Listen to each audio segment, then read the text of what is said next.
नमस्कार, study IQ IAS Hindi channel पर आपका स्वागत है। मैं हूं अमृत उपाध्याय और मेरे साथ आज दो मेहमान हैं खास, मुकुल भारद्वाज और साथ में है मनीष श्रीवास्तव।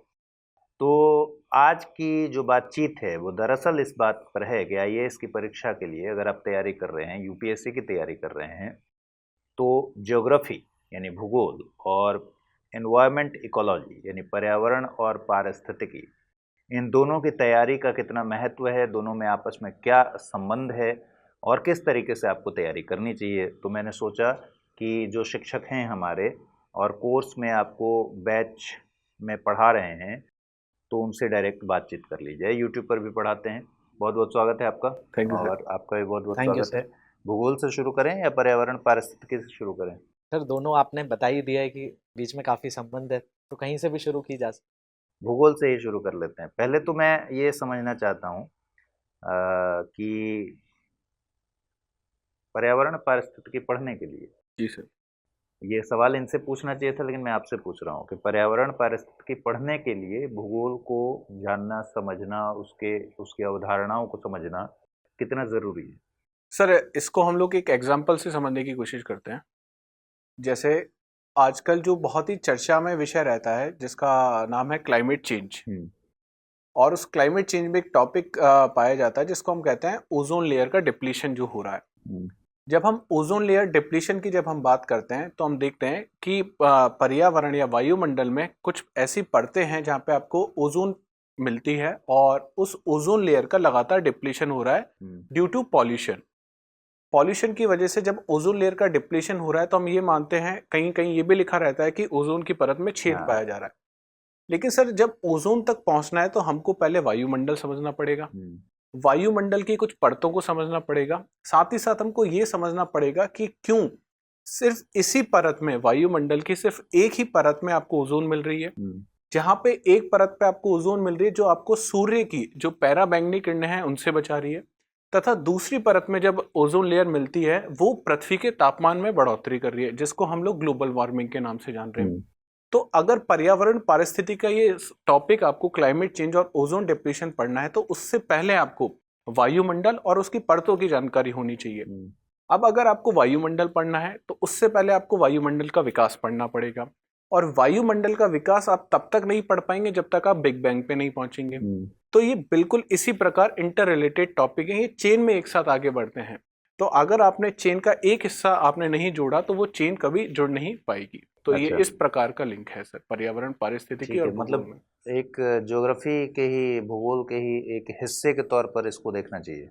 जी सर, और उसको पूरक करने के लिए ये जैसे मैं इसमें जोड़ूंगा सर कि जैसे कि एकदम हम बेसिक परिभाषा पे जाएं कि भूगोल क्या है। तो भूगोल में हम लोगों के बारे में अध्ययन करते हैं या जगहों के बारे में, प्लेसेस या पीपल, ये दो चीज़ें जो कीवर्ड्स इसमें चलती हैं। तो जहाँ पर भी हम इनकी बात कर रहे हैं तो पर्यावरण की तो बात हो ही रही है। मतलब ज्योग्राफी बिना एनवायरनमेंट के हो ही नहीं सकता। कि अगर हम पर्वत श्रृंखलाओं की बात कर रहे हैं, चाहे हम मिट्टी की बात कर रहे हैं, चाहे आज हाईवेज की बात कर रहे हैं, ये हमारे एनवायरनमेंट में ही है। और जब उस एनवायरनमेंट को इम्पैक्ट होने लगता है, किसी भी तरीके से असर होने लगता है, तो उस चीज़ पर क्या कार्रवाई हो सकती है, उस चीज़ को जो है पाठ्यक्रम में, क्योंकि पहले यूपीएससी एनवायरनमेंट पे इतने क्वेश्चंस नहीं पूछता था, लेकिन 2014 का पेपर देखें तो 2014 में 31 प्रश्न जो है मिले थे, जिनमें कुछ चीज़ें ऐसी थी जो ज्योग्राफी से रिलेटेड भी थी और बाकी पर्यावरण से थी। तो इसलिए एक तरीके से हमारे जो कोर्स भी डिज़ाइन किया हमने, तो उसमें भी सबसे पहले हमने कि बेसिक कॉन्सेप्ट जब तक स्टूडेंट्स के क्लियर नहीं होंगे तो पर्यावरण के कई ऐसे मुद्दे हैं जो आपको नहीं समझ में आएंगे, जगहों से नहीं समझ में आएंगे। जैसे मिनीमाटा एक डिजीज़ है, जापान में होती है, लेकिन आपको पहले जापान पता होना चाहिए, क्योंकि यूपीएससी का भी 2017 से एक पैटर्न जो चेंज हुआ है, बहुत सारे ऐसे प्रश्न आ रहे हैं जो अभी हाल ही में चर्चाओं में है। उनसे वो सीधे पूछ लेता है कि ये जगह कहाँ है, और वो आपको मैपिंग के थ्रू आनी चाहिए। तो बेसिकली हम जब कोई भी मुद्दा अभी वर्तमान परिक्षेप में देख रहे हैं तो उससे पहले हमें उसके बेसिक्स क्लियर होने चाहिए। तो कोर्स में हमने पहले ज्योग्राफी रखा है, फिर बाद में एनवायरनमेंट इकोलॉजी को रखा है, ताकि आप एक एक करके सीढ़ियां चढ़ जाएं। देखिए, कोर्स की बात जब आ गई है तो मैं बता दूं आपको कि पहला बैच जो 14 फरवरी से शुरू हुआ था, उसके बाद अब दूसरे बैच की घोषणा हो चुकी है और दूसरा बैच है 11 मार्च से। बैच के बारे में आप कुछ बताना चाहें तो बता सकते हैं। सर 11 मार्च से, जैसा आपने बता ही दिया, हमारा दूसरा बैच लॉन्च हो रहा है। पहले बैच में सब लोगों का बहुत प्यार मिला, स्टूडेंट्स का इतना इनरोलमेंट हो गया कि हमको तुरंत ही दूसरा बैच लॉन्च करना शुरू करना पड़ा, और ये दूसरा बैच वही उसी समय 6 बजे से शुरू हो रहा है और ये राज व्यवस्था से शुरू हो रहा है। इस बैच की भी अगर हम लोग डिज़ाइनिंग देखें तो वो इसी तरीके से डिज़ाइन किया गया है कि कौन सा सब्जेक्ट जो आपके कंसेप्ट बनाएगा उस सब्जेक्ट को पहले रखा गया है, और ऐसे सब्जेक्ट जो उन कंसेप्टों पे आगे चलेंगे उन सब्जेक्टों को बाद में रखा गया है। तो जो माइक्रो मैनेजमेंट, जिसमें हम लोग सिविल परीक्षा की जब तैयारी करना शुरू करते हैं तो हम बात करते हैं हमेशा माइक्रो मैनेजमेंट की, कैसे माइक्रो मैनेज किया जाए। तो जब आप उसको पूरे ब्रोशर को आप देखेंगे और टाइम टेबल जब उसका देखेंगे तो आपको रियलाइज होगा कि किस प्रकार का micro management study IQ IAS Hindi आपको करके दे रहा है। 13 से 14 महीने जी का सर, पूरा कोर्स। 13 13 से 14। से 14 महीने का ये पूरा कोर्स है और 2024 के लिए है। तो 2024 में इस तरह से ये पूरा कोर्स बनाया गया है कि आपके एग्ज़ाम के ठीक पहले इसको कंप्लीट कर दिया जाएगा। ठीक है जी सर। और कुछ खास बात जो मैं छोड़ रहा हूँ?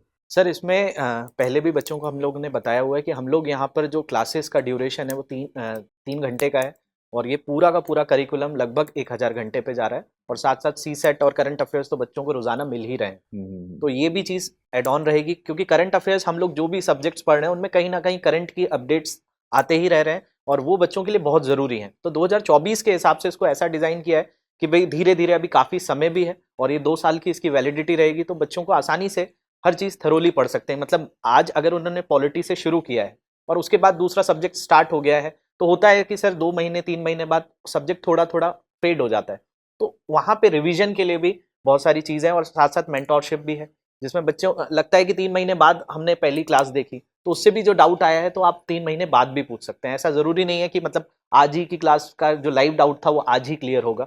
अगर आपको 2 बार 3 बार उसी सेम टॉपिक से अगर कहीं पर भी डाउट आ रहे हैं तो वो हमारी टीम उसके लिए सपोर्ट दे रही है। और सर सबसे इम्पॉर्टेंट बात, जो हम तैयारी करते हैं तब बोलते हैं कीवर्ड पे ध्यान दें। जब हम अब आगे बैच में भी ये बात करेंगे कि जब हम उत्तर लिखना शुरू करते हैं उससे पहले जब प्रश्न पढ़ते हैं तो हम यही कहा जाता है मुख्य परीक्षा में पहले कीवर्ड पे ध्यान दें। तो इस बैच के ब्रोशर में जो पहला कीवर्ड है वो कीवर्ड है फाउंडेशन। फाउंडेशन है किस चीज़ का? प्रारंभिक और मुख्य परीक्षा दोनों का। तो सर लोगों में भ्रांति रहती है कि प्रारंभिक परीक्षा की तैयारी हम लोग अलग से करेंगे और फिर जब प्रारंभिक परीक्षा हो जाएगी तब मुख्य परीक्षा की हम लोग तैयारी शुरू करेंगे। तो इस बैच का डिज़ाइन कुछ इस तरीके से रखा गया है कि प्रारंभिक परीक्षा बिल्कुल उसके साथ ही मुख्य परीक्षा, और साथ में ये भी ध्यान दिया जाएगा कि कैसे आपका बहुआयामी जो व्यक्तित्व है उसको कैसे निखारा जाए, ताकि वो साक्षरता में जब आपका साक्षात्कार हो तब भी वो आपकी मदद कर सके। अच्छा, इधर पर्यावरण पारिस्थितिकी का जो पूरा टॉपिक है जी सर, एक अलग सब्जेक्ट के तौर पर ही पढ़ाया भी जा रहा है। जी सर। ठीक है, और इन दिनों बहुत ज़्यादा इसका वेटेज बढ़ा है। जी ठीक है, क्या एनालिसिस है इस बारे में? सर अगर हम बहुत शुरू से बात करें, जब से भारत का निर्माण हुआ, भारतीय संविधान बना, तो हमारे संविधान में भी ऐसी कोई चीज़ें नहीं थी। जब 1971 के बाद ये हमारे संविधान में वाइल्ड लाइफ प्रोटेक्शन एक्ट को लाया गया, उसके बाद धीरे धीरे इंपॉर्टेंस बढ़ना चालू हुई। 2010 में NGT जो बनाया गया, उसके बाद और भी चीज़ें ऐसी हुई कि कई बार पर्यावरण को बहुत ज़्यादा नुकसान पहुंचाया जाता था, तो उसके लिए कोई भी तरह की बॉडी नहीं थी, कोई भी तरह का न्यायाधिकरण नहीं हुआ करता था, ट्रिब्यूनल नहीं हुआ करता था।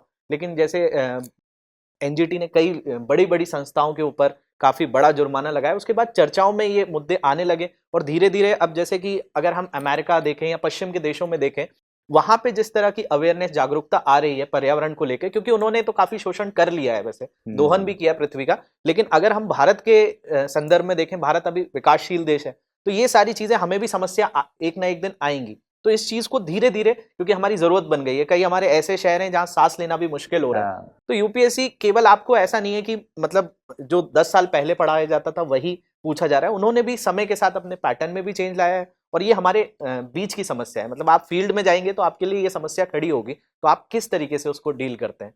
जैसे कि सर मैं बात करूं, जैसे हमारी यहाँ पे डिस्कशन तो ज्योग्राफी और इन्वायरमेंट पे हो रहा है, लेकिन ये भी चर्चा तब तक रहती है जब तक हम प्रीलिम्स का पेपर दे रहे होते हैं। अब मेंस का अगर कोई क्वेश्चन आया है, जैसे एक प्रश्न आया था, मैं उसी को यहाँ पे कोट करता हूँ कि जैसे पश्चिमी घाट की बात करें, एक हॉटस्पॉट है।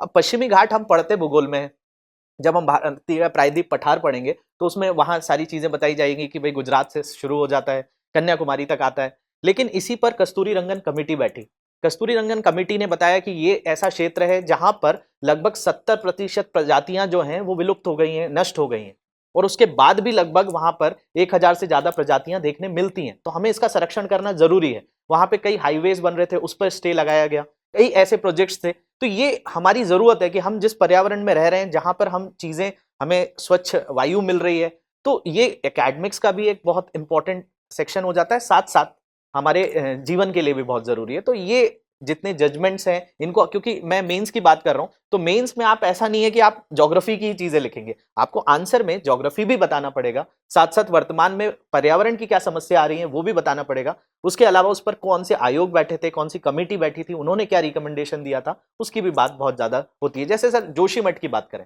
जोशीमठ का मुद्दा अभी उठ रहा है, लेकिन वहां के कलेक्टर ने लगभग आज से 25-30 साल पहले रिपोर्ट दी कि भाई ये चीजें आगे यहाँ पर किसी भी तरह का अगर विकास बहुत तेजी से होगा तो ये दिक्कतें आएंगी। तो उस समय उस पर इतना बल नहीं दिया गया था। आज जब समस्या बहुत ज्यादा उठकर आ गई है तो इतनी बात हो रही है। तो इसलिए यूपीएससी भी उस तरीके से ट्रेंड में ला रहा है कि भाई आपको चीजें तो पता होनी चाहिए। जैसे तुर्की में भी भूकंप आया, तो इसमें कई ऐसी वजह हैं जो मानव निर्मित भी है, एंथ्रोपोजेनिक भी है। तो इसलिए जो सिविल सर्विस एस्पिरेंट्स हैं, जब फील्ड पे जाएंगे तो उनको उन चीजों का ध्यान रखना जरूरी है, और वो रख तब पाएंगे जब उनको पहले उसका बेसिक नॉलेज होगा। तो बेसिक समझ के लिए ये सब्जेक्ट्स का धीरे धीरे वेटेज यूपीएससी मेंस में भी बढ़ा रहा है और प्रीलिम्स में भी। जैसे मैंने बताया 2014 का पेपर देखें, 2018 का पेपर देखें, लगभग 20-20 प्रश्न आपको मिले जुले, और ज्योग्राफी मिला देते हैं तो वो लगभग 40 प्रश्न एक पूरा पैकेज बन जाता है। कई साल ऐसा हुआ है कि आप इसी के भरोसे ही मतलब पूरा एग्जाम कट ऑफ के बहुत नजदीक पहुंच सकते हैं। तो इसलिए इस पर ध्यान देना बहुत जरूरी है। और साथ साथ अगर हम 2022 का ही पेपर देखें सर, 2022 के पेपर में इतने सारे क्वेश्चंस हमें संगठनों से आए, वो भी कई ऐसे थे जिनका सीधे सीधे लिंक पूरा का पूरा भूगोल और हमारे पर्यावरण से 8-9 संगठन पूछे गए जी थे, सर, 8-9 से ज्यादा ही पूछे गए थे। जी सर। भूगोल को लेकर भी ट्रेंड जो चेंज हो रहा है, जो अभी बात कर रहे थे मनीष की, एक ट्रेंड चेंज हो रहा है, और ये मतलब सरकार के स्तर पर, फिर परीक्षाओं के स्तर पर भी दिख रहा है जी सर कि यूपीएससी भी अब खोज रही है कि भाई ज़्यादा जागरूक रहिए इन चीज़ों को लेकर, कि पर्यावरण पारिस्थितिकी को लेकर, या फिर जैसे ये भूकंप वाला जोशीमठ वाला इशू है, या तुर्की का भूकंप वाला इशू है। अगर हम पिछले 3-4 सालों के सवालों में जो बदलाव हुए हैं उनको अगर एनालाइज करना चाहें, विश्लेषण करना चाहें, तो क्या आपका तजुर्बा है? सर, अगर पिछले 5 सालों के हम लोग पेपर देखें, यूपीएससी प्रारंभिक परीक्षा तथा मुख्य परीक्षा, और मुख्य परीक्षा में भी हम लोग बात करें पेपर 1 जीएस के और पेपर 3 की अगर हम बात करें, तो हम पाएंगे कि यूपीएससी हाँ अब डायरेक्टली जो सवाल पूछे जाते थे उनसे बचने की कोशिश करता है। अब यूपीएससी चाहता है कि आप उस नॉलेज को कैसे अप्लाई कर सकते हैं। जैसे यूपीएससी की परीक्षा देने के बाद हम लोगों को बनना है एडमिनिस्ट्रेटर, आपको आईएएस या आईपीएस ऑफिसर बनना है, आपको फील्ड में जाके काम करना पड़ेगा, वहां पे आपके सामने प्रॉब्लम होगी और आपको उसका सॉल्यूशन देना पड़ेगा। तो यूपीएससी वही चीज आपको उन मुख्य परीक्षाओं के पेपर में आपसे ढूंढने की कोशिश करता है। जब हम लोग आंसर लिखते हैं, वहां पे उस आंसर में आपसे हो सकता है डायरेक्टली प्लेट टेक्टोनिक थ्योरी ना पूछी जाए, उसका कोई एप्लीकेशन पूछा जाए। जैसे एप्लीकेशन में हाल ही में आया हुआ जो तुर्की का जो भूकंप है, उससे कैसे वहां का जनजीवन प्रभावित हुआ, कैसे 50,000 लोगों की दर्दनाक मौत हुई, इस प्रकार से कोई एप्लीकेशन बेस्ड क्वेश्चन बना के यूपीएससी आपके सामने पूछेगा। तो यूपीएससी अब आपसे ना केवल ये चाहता है कि आप जो रटंत विद्यार्थी उसको लेके चलें, बल्कि यूपीएससी आपसे ये चाहता है कि अब आप चीजों का एनालिसिस करें, और साथ ही साथ एनालिसिस करके आने वाली जो ऐसी समस्या हैं, ऐसी जो प्रॉब्लम्स हैं, उनसे आप कैसे डील करेंगे एज ए एडमिनिस्ट्रेटर, ये चीज यूपीएससी आप में ढूंढने की कोशिश करता है, दोनों ही परीक्षाओं में, प्रारंभिक परीक्षा में भी तथा मुख्य परीक्षा में भी। साथ ही बात करें सर भूगोल की, तो अगर भूगोल की बहुत बेसिक परिभाषा देखी जाए तो भूगोल की परिभाषा ये कहती है कि हमको यहाँ पे पृथ्वी का अध्ययन करना है, और पृथ्वी का अध्ययन ऐसे करना है कि जो मानव का आवास के रूप में पृथ्वी का अध्ययन करना है। तो जब मानव के आवास के रूप में हम अध्ययन करते हैं, तो हमारे घर के आसपास भी जो समस्याएं होती हैं उसके बारे में हम लोग घर में चर्चा करते हैं। तो इसी प्रकार इस मानव के आवास पे, मतलब इस पृथ्वी पे जो समस्याएं हो रही हैं, जैसे ग्लोबल वार्मिंग है, जैसे ग्रीन हाउस गैस है, या कैसे स्किन कैंसर पैराबैंगनी किरणों के कारण लगातार बढ़ता जा रहा है, ये सब समस्या हैं। अब इन समस्याओं का अगर आपको हल करना है तो आपको भूगोल की समझ होनी चाहिए, साथ ही साथ आपको पर्यावरण एवं पारिस्थितिकी दोनों की जरूरत बराबर बराबर आपको पड़ेगी। और यूपीएससी की बात करा जाए 2013 के बाद जब से पैटर्न चेंज हुआ है, तो जैसा कि अभी मनीष सर बताए रहते कि करीब करीब एक तिहाई प्रश्न आपको सिर्फ भूगोल और पर्यावरण पारिस्थितिकी को देखने को मिलते हैं। क्योंकि अगर हम ये लेके भी चलें कि हमारा एम सिर्फ एग्जाम क्लियर करना है, और प्री का एग्जाम जो आजकल बहुत डाइसी हो गया है, टफ तो होता जाता है। भूगोल और पर्यावरण को भी अगर आप अच्छे से क्लियर करते हैं तो आप कट ऑफ के बहुत नजदीक आप पहुंच सकते हैं। तो इस तरीके से हमको आगे, जिसको आप कहा जाता है स्मार्ट वर्क, उस स्मार्ट वर्क को लेके हम इस बैच को भी इसी तरीके से डिजाइन किया गया है कि हम हार्ड वर्क तो करेंगे साथ में, उसका तो हालांकि कोई अल्टरनेटिव नहीं हो सकता, लेकिन साथ में हम स्मार्ट वर्क करते हुए भी चलेंगे। कैसे पढ़ाएंगे कि पिछले जो बदलाव हुए हैं वो चीज़ें भी शामिल हों उसमें? जी सर। कॉन्सेप्ट की डिमांड बहुत होती है ना कि भाई यूपीएससी, कई बार हम लोग जब बात करते हैं कि यूपीएससी दरअसल आपकी कॉन्सेप्चुअल समझ, उदाहरणात्मक समझ बहुत अच्छी होनी चाहिए। जी सर। तो क्या प्लानिंग क्या है, योजना क्या है? सर जैसे अगर हम कोई भी चीज़ देखते हैं, पढ़ते हैं, तो उसके पीछे 2 तरीके से हमारा माइंड भी काम करता है और हम भी काम करते हैं। कई बार हम इसलिए चीज़ें पढ़ रहे होते हैं क्योंकि हमें पढ़ना है। दूसरी चीज़ ऐसा होता है कि कई बार हमें इंटरेस्ट आ रहा होता है किसी चीज़ के बारे में, तो हम उसको समझने की कोशिश करते हैं। जैसे सर मैंने एक काफ़ी पद्मश्री से सम्मानित हैं जनक पलटा जी। इनके जीवन के बारे में मैंने पढ़ा, तो उन्होंने यूएन ने एम्बेसडर भी बनाया है। इतना चर्चित नहीं है, इतना न्यूज़ में नहीं रहती, लेकिन काफ़ी बड़ी पर्सनैलिटी हैं और रियल हीरो बोलना चाहिए हमें भारत अच्छा। की। उनका जीवन ऐसा है कि वो जहाँ रह रही हैं आज की डेट में, वहाँ से एक कतरा दाने का भी कचड़े का नहीं निकलता उनके पास। जितना जैसे वो रह रही हैं, वो पूरी तरह से उन्होंने अपनी लाइफ़ ऐसी रखी हुई है, बाज़ार से एक सामान नहीं खरीदती हैं वो। कार्बन पूरा का न्यूट्रल। पूरा उन्होंने उस तरीके से अपना जीवन बनाया हुआ है कि हर चीज़ वहाँ पे सोलर पावर से उनका जीवन चल रहा है, पवन चक्कियों से जीवन चल रहा है, पूरे सोलर हीटर्स लगाए हुए हैं, उसी से पूरी कुकिंग हो रही है। तो बेसिकली जब मैंने उस चीज़ को देखना मतलब समझने की कोशिश करी, तो उन्होंने उसको अपने जीवन में उतार लिया। मतलब जब हम पढ़ रहे हों, कई बार ऐसी चीज़ें होती हैं कि वो हमारी समस्याएँ होती हैं। जैसे भारत में डायबिटीज़ का स्तर बहुत तेज़ी से बढ़ रहा है, हार्ट प्रॉब्लम्स बढ़ रही हैं, लेकिन उनके कारण नहीं हमें पता है। मतलब हमें कई बार पता भी हैं, तो भी हम उस पे फ़ोकस नहीं कर पा रहे हैं। तो बेसिकली हमें नॉलेज होना एक सीमित चीज़ बोलूँगा, और उसके साथ हम क्या सोचते हैं, वो बहुत ज़्यादा अलग हो जाता है। यही चीज़ सब्जेक्ट के साथ भी होती है। जब सब्जेक्ट हम पढ़ रहे होते हैं, मजबूरी में पढ़ रहे होते हैं कि ये पढ़ना ही है, इससे पेपर में क्वेश्चंस आए हुए हैं, तो वो अप्रोच आपको बहुत ज़्यादा आगे तक नहीं लेके जाती है। कई बार एग्ज़ाम्स में हमने जो पढ़ा है, वैसी सीधी चीज़ें नहीं आती हैं। लेकिन अगर हम उसको बहुत गहराई से उसको अपने को उस जगह पर सिचुएशन को रख के देखते हैं, तो कई बार ऐसे प्रश्न सॉल्व होते हैं। तो हमने जो सर कोर्स में भी ये चीज़ रखी हुई है कि कई ऐसे कॉन्सेप्ट हैं, उस कॉन्सेप्ट को तो आप अवॉइड कर ही नहीं सकते। तो सीखने के लिए क्या तरीका है? तो सीखने के लिए कुछ आम जीवन के जो हमारे उदाहरण हैं, उदाहरण है। उनको हम रखेंगे वहाँ पे। रोज़मर्रा में हम कैसे उन चीज़ों, मतलब जैसे एक सर बहुत ही साधारण सा आपने देखा होगा कि घरों में हम लोग अचार जो इस्तेमाल करते हैं, कभी स्टील के बर्तनों में या किसी भी मेटल में हाँ, नहीं रखते हैं। सही बात। क्यों नहीं रखते हैं? उसके पीछे है क्यों कि नहीं भाई रखते हैं ये, मतलब ये सब सवाल ऐसे आते हैं जो इंटरेस्ट डेवलप कर देते हैं, बिल्कुल। है ना? तो उदाहरण है बताएंगे कि भाई क्यों नहीं हाइड्रोजन रखते? गैस उससे निकलती है। अच्छा। अगर वो मेटल के साथ रहेगा तो हाइड्रोजन गैस निकलेगी, जो हमारे शरीर के लिए हार्मफुल होगी। मतलब हाइड्रोजन ऐसे अच्छा है, फ्यूल के तौर तो पे अच्छा ऐसे है। बहुत सारे सवाल है ना कि तांबे के उसमें बर्तन में लोग पानी पीते हैं, जी, जी, जी। पुराने हमारे ज़माने जी, में जी। अभी भी लोग पीते हैं। जी सर, बहुत अच्छा होता है वो। हाँ, रात लेकिन में क्यों पानी होता पी है के। ये जानना पड़ेगा जी, जी, जी। है ना? भूगोल में आंसर राइटिंग की बात करें, उत्तर लेखन में सबसे ज़्यादा स्कोप होता है थोड़ा सा प्रश्नों के उत्तर को लिखते हुए डायग्राम का इस्तेमाल कर जी सर। देना, कुछ मैप बना देना, जी सर। ये सब कला विकसित करेंगे। सर मैं आपको और स्टूडेंट्स को स्पेशली बताना चाहूँगा कि जो भूगोल है, भूगोल अगर बहुत छोटे से या रफ सेंस में अगर हम बात करें, तो भूगोल ऐसा सब्जेक्ट है जिसमें टेक्स्ट की बहुत कमी है। टेक्स्ट मतलब शब्दों की बहुत कमी है इसमें। इसमें आपको देखने को मिलेंगी बहुत सारी तालिकाएं, जिनको हम टेबल्स कह सकते हैं। इसमें बहुत ज़्यादा आपको डायग्राम्स देखने को मिलेंगे और बहुत ज़्यादा नक्शे देखने को मिलेंगे। इवन जब हम बात करते हैं क्लासेस में, हम बताते हैं कि जब रिवीजन अगर आपको करना है, तो रिवीजन के लिए आपके पास शॉर्ट नोट्स होनी चाहिए। शॉर्ट नोट्स कुछ ऐसे होने चाहिए कि उसमें सिर्फ आपके पास डायग्राम है, कुछ नक्शे हैं, और जिससे आप पूरा चैप्टर अच्छी तरीके से रिवाइज कर सकते हैं। इस कोर्स में भी हम लोगों ने, जब आंसर राइटिंग प्रैक्टिस की बात आती है, तो हमने यही चीज प्लान किया है कि इसमें कैसे छोटी, क्योंकि यूपीएससी की जब मुख्य परीक्षा की जो कॉपी होती है, उसका साइज A4 साइज के बाद उसमें बॉर्डर होता है, तो आपके पास स्पेस इतना नहीं होता कि आप सब चीजें उसमें लिख सकें।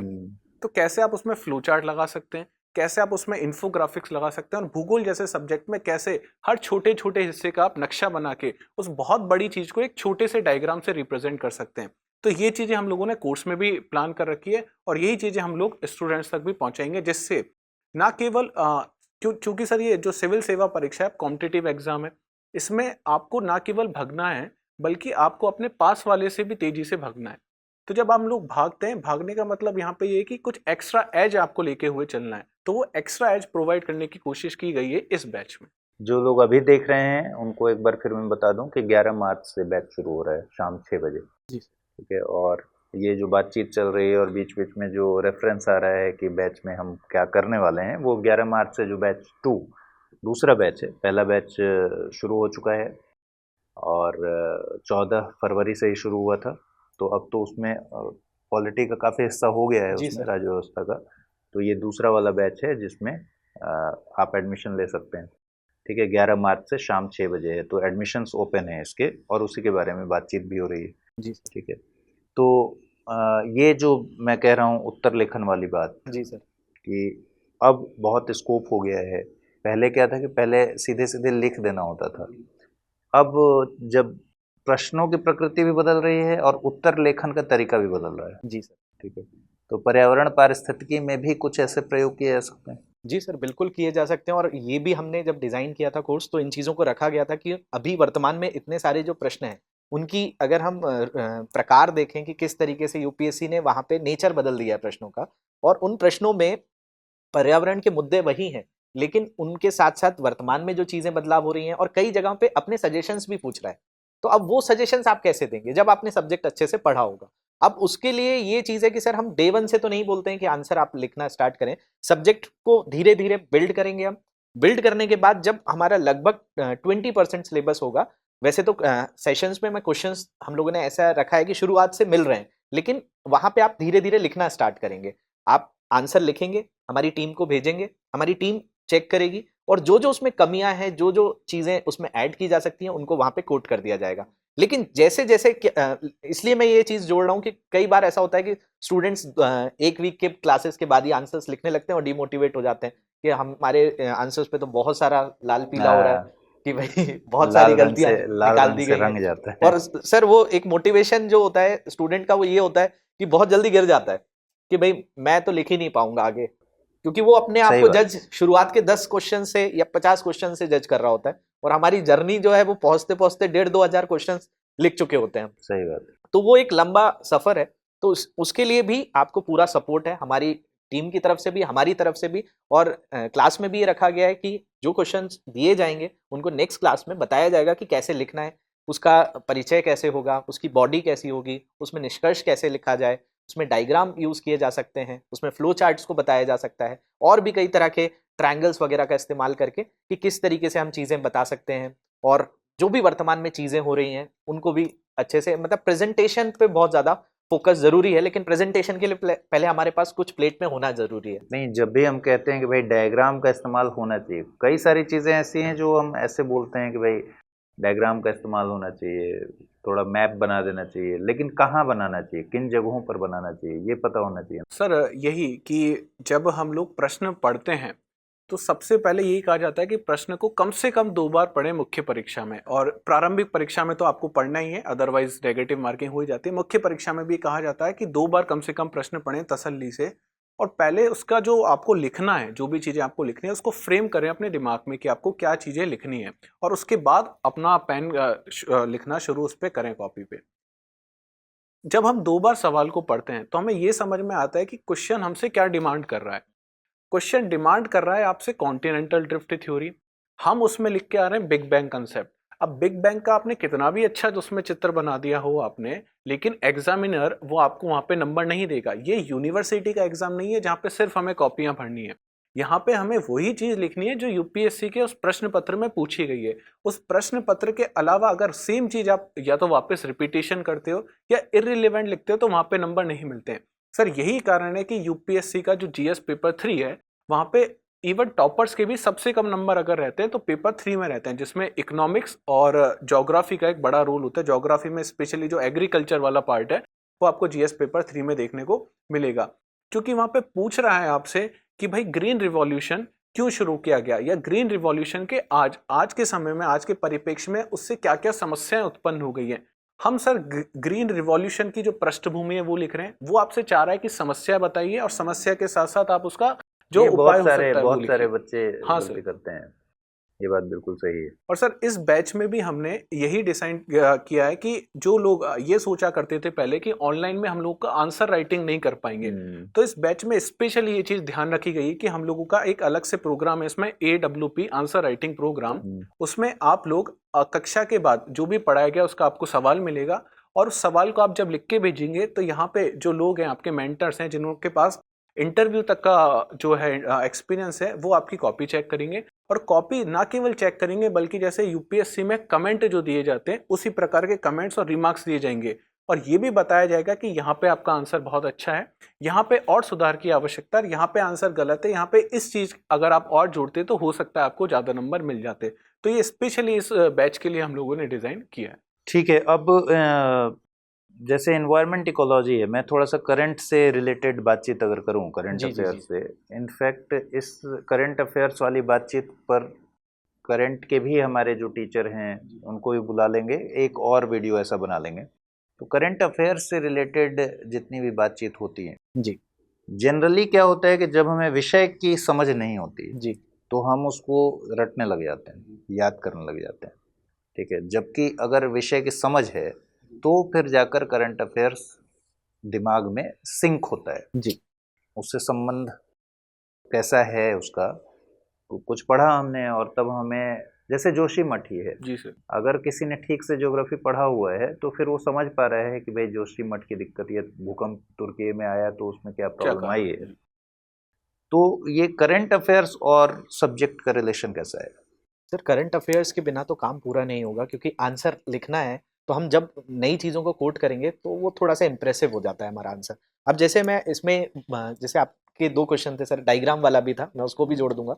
तो जैसे कि आपको कोई प्रश्न आया है, मान लिया जाए कि अभी आप हरित ऊर्जा पे बात कर रहे हैं, तो हरित ऊर्जा पे वर्तमान में क्या कदम उठाए जा रहे हैं, इसके लिए आप डायग्राम का इस्तेमाल कर सकते हैं कि आपने इंडिया का एक मैप बनाया, भारत का नक्शा बनाया, उसमें दिखा दिया कि भाई गुजरात के अंतर्गत ये हमारा प्लांट है, हम जो हरित ऊर्जा के लिए और क्या-क्या कर रहे हैं। तो एक ही मैप के थ्रू आप बहुत सारी चीज़ें बता सकते हैं कि भई सौर ऊर्जा के लिए हम क्या कर रहे हैं, हम पवन ऊर्जा के लिए क्या कर रहे हैं, हम भूगर्भिक ऊर्जा के लिए क्या कर रहे हैं, हम जो है जो महासागरीय ऊर्जा है, महासागर के भी तापमान बदलाव जहाँ होते हैं, उनसे भी ऊर्जा बनाई जा रही है। जैसे कि सुंदरबन वाला जो क्षेत्र है हमारा, मन्नार वाला जो क्षेत्र है, कच्छ वाला जो क्षेत्र है, यहाँ पे छोटे-छोटे प्लांट्स डाले गए हैं, जहाँ से लगभग 10 मेगावाट तक की भी बिजली बनाई जा रही है। तो हम इस तरीके से वहाँ पर ड्रॉ करके उनकी क्षमता भी बता सकते हैं, उनको पॉइंट भी कर सकते हैं कि भाई पवन ऊर्जा के लिए भारत में जैसे तमिलनाडु के क्षेत्र में बहुत सारी चीज़ें, इस पे यूपीएससी ने प्रश्न भी पूछा था।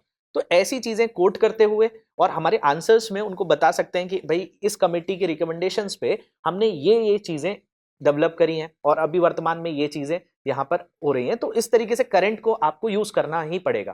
और प्रीलिम्स में तो कई ऐसे क्वेश्चंस आ रहे हैं जिनमें करंट को ही रखा गया है, मध्य में रखा गया है। ये इवेंट का नहीं पूछता है, लेकिन जगहों के नाम पूछ लेता है, तो इसलिए जो है उसको तो छोड़ा ही नहीं जा सकता है। और बहुत सारी ऐसी चीज़ें हैं जो अभी जितने भी कॉन्फ्रेंसेस होती हैं, COPs होती हैं, उनमें ये चर्चा होती है। G7 की मीटिंग हो चाहे G20 की बात हो रही है, इनमें जलवायु परिवर्तन के ऊपर बात हो रही है।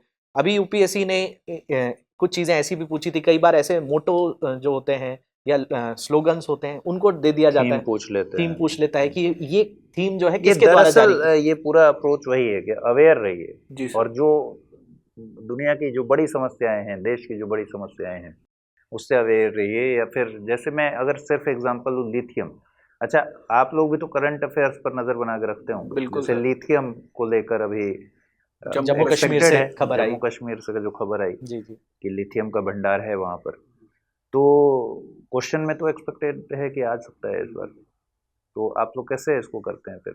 सर जैसे अभी आपने करंट का कर ही दिया है कि लिथियम के भंडार हमें मिले हैं जम्मू कश्मीर में। अब सर जब हम लोग सिर्फ, अगर एक नॉर्मल इंसान है तो नॉर्मल इंसान सिर्फ इतना पढ़ा कि लिथियम के भंडार मिले जम्मू एंड कश्मीर में। अब ये करंट अफेयर है, इसको यूपीएससी एस्पिरेंट को ऐसे देखना चाहिए। पहले तो आपके पास जम्मू कश्मीर का जो आपके एटलस होगी, वो मैप होगा आपके पास। आपको ये देखना है कि कौन सी नदी के वो पास है, कौन सी नदी के पास होने के बाद कौन सी हिमालय की कौन सी पर्वत श्रृंखला, 2 अगर पर्वत श्रृंखलाएं या 3 पर्वत श्रृंखलाएं तो किसके मध्य है। जैसा आपका प्रोग्राम चलता ही था भारत नक्शे पे, तो वहां पे आपने बताया भी कौन दर्रे, तो कौन से दर्रे के वो नजदीक आपको देखने को मिलेगा। ये बात हो गई हमारी ज्योग्राफी की। अब ज्योग्राफी में हम चलते हैं आर्थिक भूगोल में। आर्थिक भूगोल का मतलब ये है कि यहाँ पे खनिज मिला, इससे हमको पैसा कैसे मिलेगा, कैसे इसका खनन होगा। अगर खनन होगा तो पर्यावरण पारिस्थितिकी बीच में आ जाएगी, क्योंकि वो बहुत ही टेक्टोनिक एक्टिव इलाका है। टेक्टोनिक एक्टिव इलाका है तो फिर से अर्थक्वेक की समस्या वहाँ पे रहेंगी। अर्थक्वेक की समस्या जैसे जोशीमठ है तो वहाँ पे आपदा प्रबंधन आपको करना पड़ेगा। साथ ही साथ अगर हम खनन वहाँ पे करेंगे तो पैसा कमा के देगा वो खनन, तो यहाँ पे फिर इकोनॉमिक्स आ जाएगी। सर यूपीएससी ने पूरा एक पैकेट दिया है सिलेबस के रूप में। इन सब्जेक्ट को बिल्कुल अलग अलग तरीके से हम पढ़ ही नहीं सकते। ये सब्जेक्ट, हर एक सब्जेक्ट एक दूसरे से लिंक है। हिस्ट्री ज्योग्राफी से लिंक है, ज्योग्राफी पर्यावरण से लिंक है, ये सब इनसे ऊपर हम देखेंगे इकोनॉमिक्स है जिस पे पूरा देश चल रहा है, पूरे अर्थव्यवस्थाएं चल रही है। तो ये पूरा पैकेट है, इसको पूरे पैकेट के रूप में अगर आप इसको अलग अलग, एक सब ज्योग्राफी को सिर्फ ज्योग्राफी और वाटर टाइट कंपार्टमेंट में रख के पर्यावरण को अलग से पढ़ने की कोशिश करेंगे तो नहीं हो पाएगा। नहीं है, दोनों को साथ में लेके हुए हमको चलना पड़ेगा। बहुत अच्छे से आपने समझाया। ये देखिए, पढ़ने का तरीका भी ऐसा होना चाहिए। और इस जो अभी बातचीत हुई कि जैसे लिथियम को लेकर आपने खबर पढ़ी, तो पढ़ना कैसे है, एक यूपीएससी के परीक्षार्थी को, अभ्यर्थी को कैसे पढ़ना चाहिए, ये बड़ा महत्वपूर्ण है कि एक आम इंसान जब उसी खबर को पढ़ रहा है तो कैसे पढ़ रहा है, और एक यूपीएससी की परीक्षा देने वाला विद्यार्थी जो है वो जब उसी खबर को पढ़ता है तो किन चीज़ों का ध्यान रखे वो पढ़ने में, इसी चीज़ को आपको धीरे धीरे डेवलप करना है। तो ठीक है, अब मेरे ख्याल से लंबी बातचीत हो गई है, तो इस बातचीत को तो अब इस लोभ को ख़त्म करना पड़ेगा। इस वीडियो में इतना ही रखते हैं, लेकिन एक बार मैं चाहूँगा कि आप दोनों लोग थोड़ा थोड़ा इस बैच के बारे में इन्फॉर्मेशन ज़रूर बता दें, और कुछ फीचर्स अगर आप बता सकें तो फीचर्स भी बता दीजिए। ठीक है, लिंक डिस्क्रिप्शन में आपको मिल जाएगा बैच का, तो वहाँ से जाकर आप एडमिशन ले सकते हैं। सर एक तो बहुत इंपॉर्टेंट ये चीज़ होती है कि हम पढ़ते तो जाते हैं लेकिन हम हमारा मूल्यांकन सही से नहीं कर पाते। मूल्यांकन करना इसलिए ज़रूरी है क्योंकि अगर आप इस बैच की ड्यूरेशन भी देखें तो करीब 13 से 14 महीने बैच की ड्यूरेशन है। आप सोचिए, आप 13-14 महीने पढ़े और आप जब 15वें महीने पे पहुंचे और आपने यूपीएससी की जब परीक्षा दी, प्रारंभिक परीक्षा, तो हमने पाया कि यार जो तैयारी थी वो जिस तरह की होनी चाहिए थी उस तरह की नहीं हो पाई, मतलब कुछ ना कुछ कमी रही। तो वो मूल्यांकन अगर आपका समय समय पे होता रहे तो आप खुद को भी जज कर पाएंगे कि हम लोग सही दिशा में आगे बढ़ रहे हैं या नहीं बढ़ रहे। सर इसी मूल्यांकन को देखते हुए इस बैच में फीचर्स में हमने टेस्ट सीरीज रखी है। टेस्ट सीरीज दोनों के लिए है, प्रीलिम्स के लिए भी है, प्रारंभिक परीक्षा के लिए तथा मुख्य परीक्षा के लिए। और सर ये जो टेस्ट सीरीज है इस तरीके से प्लान की गई है कि यूपीएससी के जितने भी पीवाईक्यूज हैं उनको ध्यान में देखा गया है, उस समय क्या क्या करंट में था उसको ध्यान में रखा गया है, किस प्रकार यूपीएससी ने अपना ट्रेंड बदला है, उस तरह से ये टेस्ट सीरीज डिजाइन की गई है। और आपका मूल्यांकन हो गया, इसके बाद आपको ये भी पता होना चाहिए कि यहाँ पे कहाँ तो मेरी गलती थी और कहाँ पे ये मैंने सही लिखा जिससे मैं आश्वस्त हो सकता हूँ। इसके लिए जो सुविधा है मेंटरशिप की, वो मुझे लगता है पर्सनली जो सबसे अच्छा जो इसका फीचर है बैच का वो है मेंटरशिप। चूंकि 14 महीने की ड्यूरेशन, सिविल सेवा परीक्षा जैसी देश की सबसे बड़ी परीक्षा, इसमें बहुत बार ऐसा होता है कि कुछ डाउट आपके अटक गए या फिर कभी मोटिवेशन आपको नहीं आ पाया, आप डिमोटिवेट हो गए, तो मेंटर्स यहाँ पे हर चीज आपकी सुनेगा और उसके पास जो जो आपके सॉल्यूशन होंगे वो आपको प्रोवाइड करा पाएगा। अगर कोई सब्जेक्ट को लेके ऐसा कोई दिक्कत आ गई कि मेंटर्स को लगता है कि यहाँ पे फैकल्टीज को भी इंक्लूड करना चाहिए, तो यहाँ पे फैकल्टीज भी इंक्लूड होंगी। और हम जब भी आगे बढ़ेंगे तो हम कोशिश करेंगे कि पिछले वाली क्लास के कोई भी डाउट लेके हम लोग नेक्स्ट क्लास में एंटर ना करें। सर यहाँ पे एक और चीज़, बहुत सारी फीचर्स तो बता ही दिए गए, लेकिन एक चीज़ जैसे बच्चों के बहुत डाउट आ रहे थे कि हम जब बैच शुरू करते हैं तो ये कई सजेशंस मिलते हैं स्टूडेंट्स को, पहले एनसीईआरटी पढ़ ली जाए उसके बाद फिर बैच ज्वाइन किया जाए। तो ये मैं चीज़ क्लियर करना चाहूँगा कि हमारी जो क्लासेस हैं उसमें एनसीईआरटीज़ को रख के बनाया गया है कोर्स। तो आपको ये मानकर चल रहे हैं हम डे 1 से कि आपको उस सब्जेक्ट के बारे में बहुत गहराई से नहीं आता है, तो बहुत बेसिक से क्लास स्टार्ट की जा रही है जिसमें एनसीईआरटीज़ को भी रखा गया है, यूपीएससी के प्रीवियस ईयर क्वेश्चंस पेपर की भी जो मिजाज है उसको भी समझा गया है, मेंस के पेपर को भी रखा गया है, और कैसे लेवल डेवलप करना है। जैसे अभी हाल ही में सर लिथियम की बात हो रही थी, मैं उसी को जोड़कर बताता हूँ कि जैसे लिथियम की हमने भूगोल में ये बात पढ़ ली कि किस जगह पर है, उससे क्या क्या आसपास क्या चीजें हो सकती हैं। अब एक यूपीएससी एस्पिरेंट के लिए किसी भी जगह पर बायस होकर सोचना नहीं होता है, हर तरीके की चीजें सोचनी होती है, और यूपीएससी का एग्जाम भी आपसे ये चीजें पूछता है कि भाई अगर लिथियम है तो लिथियम का, आज हम इलेक्ट्रिक व्हीकल्स की बात कर रहे हैं कि इसका बहुत बोलबाला है, तो लिथियम आयन बैटरीज में उसका इस्तेमाल होगा। तो ये एक पक्ष हो गया कि इससे हमारा वायु प्रदूषण जो है वो कम होगा, जो जलवायु परिवर्तन है वो कम होगा। लेकिन इसका एक नकारात्मक इफेक्ट भी है, वो हमको भी पता होना चाहिए, क्योंकि हमें एग्जाम्स में वो कोट करना है कि भाई अगर इन चीजों का, अगर जैसे इलेक्ट्रिक को इतना ज्यादा हाइप मिला है तो इससे भी तो प्रदूषण हो रहा है। भारत में ये देखा गया है कि भाई जो इलेक्ट्रिक व्हीकल्स को चलाने के लिए डीजल के इस्तेमाल करके उनको चार्ज किया जा रहा है। तो ये आप किसी भी एक जगह पे किसी के पक्षधार या नहीं हो सकते। मैन्युफैक्चरिंग में, बाकी चीजों के मैन्युफैक्चरिंग में तो लगे हुए हैं बिल्कुल। कारखाने। और भारत एक ऐसा देश है जिसमें आज 70% जो बिजली बन रही है वो कोयले से बन रही है, और उसमें अगर हम इलेक्ट्रिकल व्हीकल्स की बात करेंगे तो बहुत अच्छा स्टेप है। लेकिन एक यूपीएससी एस्पिरेंट को ये दोनों ही पक्ष अपने पास होने चाहिए। ये एक टॉपिक की बात हुई। मैं हर चीज के लिए आपको निष्पक्ष होकर सोचना पड़ेगा, वैसा ही लिखना पड़ेगा और पढ़ना भी पड़ेगा, और ये पक्ष शुरुआत से। विपक्ष दोनों जानना पड़ेगा भाई। ये भी बहुत अच्छा एग्जाम्पल है। देखिए कि अगर आपसे यही पूछ दिया जाए कि इलेक्ट्रिकल जो व्हीकल हैं, जो गाड़ियां हैं, इस समय बहुत सरकार प्रमोट कर रही है, तो उससे फायदे नुकसान आपको दोनों पता होने चाहिए। जैसे यही बात है कि इलेक्ट्रिकल में भाई कैसे चार्ज हो रहा है, बिजली से, और बिजली कैसे बन रहा है, तो उसमें कोयले का इस्तेमाल हो रहा है, तो बिजली का कंजम्पशन कितना बढ़ेगा और उससे क्या फ़र्क पड़ेगा, ये सब बातें भी आपको जानना चाहिए। सर मैं इसमें एक और चीज जोड़ूंगा। भी हाल ही में सर चीता रीइंट्रोडक्शन प्रोग्राम हुआ था। हाँ, अब भारत के अंतर्गत जो चीते थे वो बिल्कुल नहीं थे। हमारे यहाँ ऑलरेडी कई ऐसे प्रोजेक्ट चल रहे हैं, जैसे प्रोजेक्ट टाइगर है, प्रोजेक्ट हाँ। एलिफेंट है। इन प्रोजेक्ट्स के ऊपर अभी इतना ध्यान सरकार का नहीं गया है, मतलब इनमें भी कई कमियां रह गई हैं, और फिर हमने कोई नया प्लान लेकर आ गए। तो मैं अभी नकारात्मक बात नहीं कर रहा हूं, लेकिन एक सोचने का तरीका हमारा एग्जाम में होना चाहिए कि भाई इसके पीछे भी हम बता सकते हैं कि भाई जो हमारे एग्जिस्टिंग प्लान है उनके लिए हमारी कैसी कार्रवाई रही कि आगे चलकर ये फेल ना हो जाए, क्योंकि इसमें भी देखा गया कि कई ऐसी चीजें निकल कर आ रही हैं। तो ऐसा आपको सोचना पड़ेगा।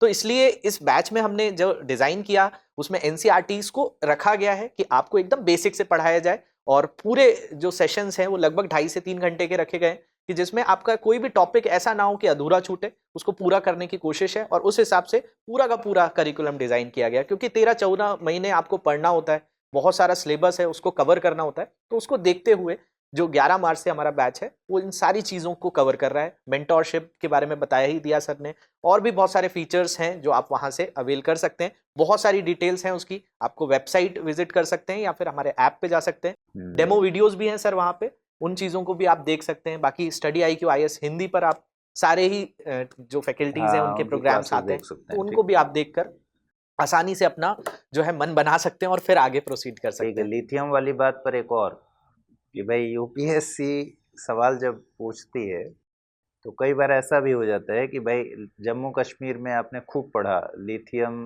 के भंडार के बारे में खूब पढ़ लिया, और पूछ दिया यूपीएससी ने एक फैक्चुअल क्वेश्चन कि लिथियम ट्रायंगल कहाँ है। तो हो सकता है ऐसा भी हो जाए, तो लिथियम ट्रायंगल भी आपको पता होना चाहिए। और इसी तरह के अप्रोच को, जिसमें कॉन्सेप्ट्स के भी अप्रोच और फैक्ट्स से रिलेटेड क्या चीज़ें इंपॉर्टेंट हैं, किन चीज़ों को छोड़ना है, ये सारे अप्रोच आपको बैच में मिल जाएंगे, बन जाएंगे धीरे धीरे। और क्योंकि लगातार आपके साथ टीचर्स और मेंटोर्स जुड़े रहेंगे, तो आप मूल्यांकन भी कर पाइएगा कि आप में क्या चीज़ें बेहतर हुई हैं। जैसे पहले बैच का भी फीडबैक काफ़ी जो आ रहा है उत्साहजनक है, कि बच्चों को फील हो रहा है कि 14 फरवरी से लेकर आज की स्थिति में उनमें काफ़ी चीज़ें बदली हैं।